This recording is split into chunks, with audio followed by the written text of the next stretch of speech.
i cili ishte vendosur në Shqipëri për arsye kryesisht ekonomike dhe do shohim akoma më shumë. Pra do jetë një fenomen që duhet mësohemi. Patjetër duhet të mësojmë, Shqipëria nuk ka qenë kur pjesë e valve migratore deri tani, ose ka qenë jashtëzakonisht pak, duhet të mësohet dhe shoqëria me këtë fenomen dhe duhet të jemi akoma më shumë të pranueshëm nga kundrejti fenomen. Ke plotësisht të drejtë, besoj meriton një emision më vete. Ndërkohë, ne do të kalojmë tek ajo që është tema e dytë, sepse lajmet e minutës fundi janë të jashtëzakonshme në raport me atë çfarë po ndodh me Vladimir Putin, i cili shpreh sipas Korea La Repubblica shpreh se është gati të diskutojë mbi planin e paqes së Shtetet Bashkuara të Amerikës. Donbasi dhe Krimea është një nga lajmet kryesore, mbeten çështje kyçe.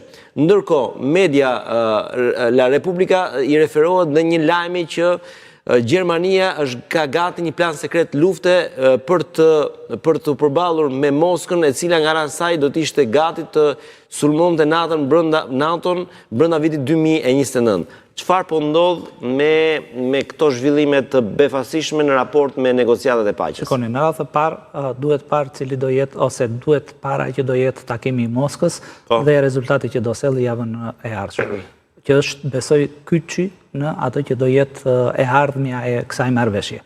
E dyta, duhet thënë që Rusia të paktën nuk ka pranuar atë që është marrëveshja, ose kundër marrëveshja e propozimit evropian. Gjë që do të thotë ka qenë vazhdimisht në mbështetjen e 28 marrëveshjes 28 pikëshe të Shteteve të Bashkuara të Amerikës, të cilat shprehin ato që janë deri diku, edhe sipas presidentit rus, ato që janë interesat drejt për drejta apo qëndrime të cilat shprehen në favor edhe të interesave të Rusisë, të Federatës Ruse.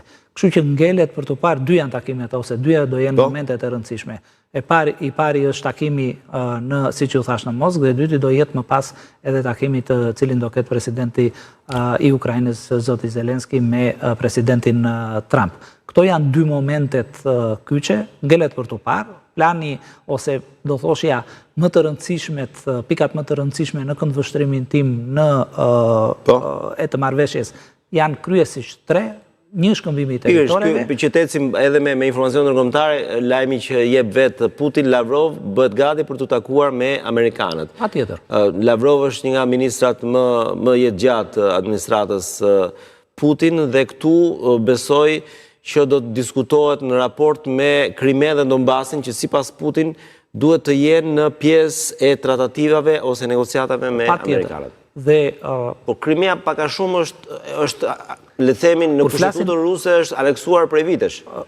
Edhe 4 rajonet e tjera janë të vendosura në kushtetutën ruse, por në këtë aspekt nuk flitet për atë se çfarë njeh Rusia. Flitet për atë se çfarë do njohë Perëndimi edhe Ukraina. Dhe në këtë aspekt, siç u thash, 3 janë ato pikat më kryesore. Një shkëmbim i territoreve, deri tani Ukraina ka qenë thuajse e ka pasur si një pikë të panegociueshme, megjithatë deri tashmë duket se po fillon të lëshoj, do thoshja, qëndrime, ato qëndrime radikale që ka patur deri tani, radikale në kuptimin nuk e them negativ, por në kuptimin që nuk pranonte negociata rreth shkëmbimit të territorit deri tani. E dyta ka të bëjë me ato që janë garancitë e sigurisë që do jepen Ukrainës për të ardhmen, që mos të ndodhet në një situatë në të ardhmen të tillë, pra të një sulmi të ardhshëm nga Federata Ruse, dhe treta janë ndoshta ato që është diskutohet më pak, por që është jashtëzakonisht e rëndësishme, ato që janë asetet e ngrira ruse, të cilat flasin për $300 miliard, dhe është një shumë jashtëzakonisht shumë e madhe, për të cilën si Shtetet e Bashkuara të Amerikës kanë një interes të veçantë, ashtu edhe partnerët e tyre europian, ku do shihet se si do operohet për këto asetet të ngrira, nëse do shkojnë për rindërtimin e Ukrainës. Presidenca apo plani 28 pikësh kërkon që Shtetet e Bashkuara të Amerikës të kenë aksesin në një pjesë të këtyre aseteve. Ngelet për të parë se si do zhvillohet.